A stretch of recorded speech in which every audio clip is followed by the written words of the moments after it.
The place to start is the Document Management module, which provides data management for the entire project team. BIM authoring teams have told us that the cloud is a great way to collaborate, but working on their data needs to be seamless, so we set out to remove as much friction as possible. Folder-level access control within the document management allows teams to define who can access individual pieces of information. Data coming in from Revit Cloud Work Sharing inherits that permission, as well as data coming in via desktop connector. So we have an integrated workflow that works in this permission system. We built a specific administrative workflow for the design collaboration module because teams work as teams, multidiscipline teams. All a BIM manager needs to do is add users to an individual team here, and they all automatically get permissions across all folders necessary for them to exchange data. As you can see, we can set up different permission levels to that data.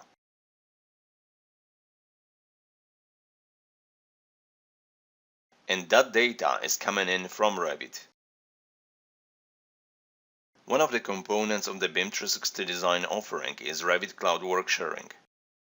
The process for setting up data for the cloud is really similar to collaboration for Revit, and it hasn't been changed. After updating a cloud model, we can use the Publish Settings tool to select views and sheets of the model to publish them to the cloud. So we group our design outputs into sets, and we publish the model to the cloud, to BIM 360 Document Management. That brings us to the Design Collaboration module. This module helps you collaborate efficiently with multiple firms. Your individual team works in its own space, with complete control of how other project teams see the state of your work. Your team home is your team's home portal. It provides an up-to-date view of the current state of the project model, as well as you can access all sets which were defined in the Revit environment. We have a great technology for viewing no one in the market has. This aggregated view displays all models your team owns, as well as all models consumed into your team environment. Here you can isolate individual levels. You can toggle visibility of different disciplines. You can toggle individual teams. Let's say I want to turn off the structural discipline and I want to look at the architectural design and the MEP systems. As you can see, we can very quickly and easily display specific type of data in the viewer and get access to information we are looking for. I could even work in the full screen, exploring my data being in the web browser. Like I was saying, we have also access to all sets we defined in the Revit environment. Here I have 7 sets defined. They are a combination of 2D and 3D views and sheets. I will be using them a bit later in my demo.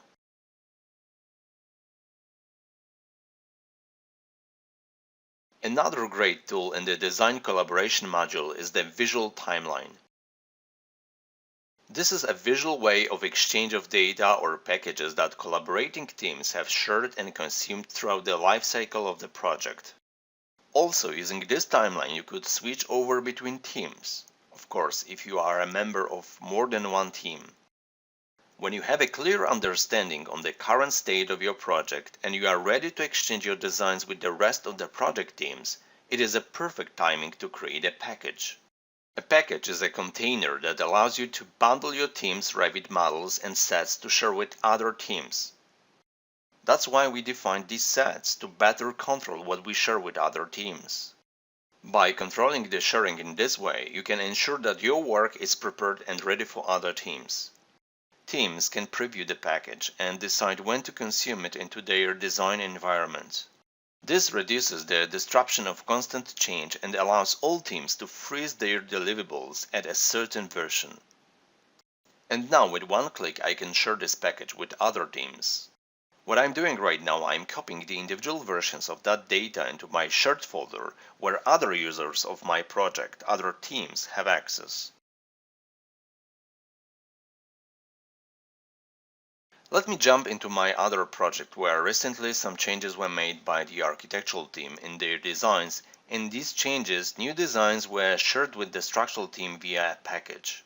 In this project, I am a member of the structural team. I have already consumed the previous package that was shared with me by the architectural team. And I see on the timeline there is a new one. Customers told us when they get new information, the first thing they want to know is how does it change? Historically, they needed to review revision clouds. So we integrated change visualization in this overall experience. It's automated and users don't have to do anything. You can compare the changes between a given package and the previous package from the same team. You get a visual color coding about how that information is changed. The edit, removed and modified buttons act as toggle to hide or show the results from the list. The summary provides a quick understanding of the amount of changes contained within the new revision. The number of changes within the list may vary when filters and search criteria are applied. Once all changes have been reviewed, then individual team may decide to consume this package since these changes affect their designs.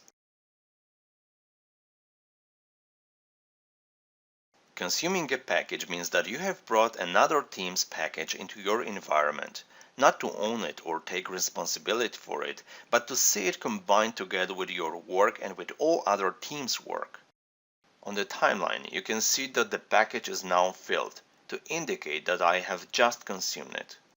If Revit users linked into the other team's consumed online models, those Revit links are automatically updated in the team's authoring environment.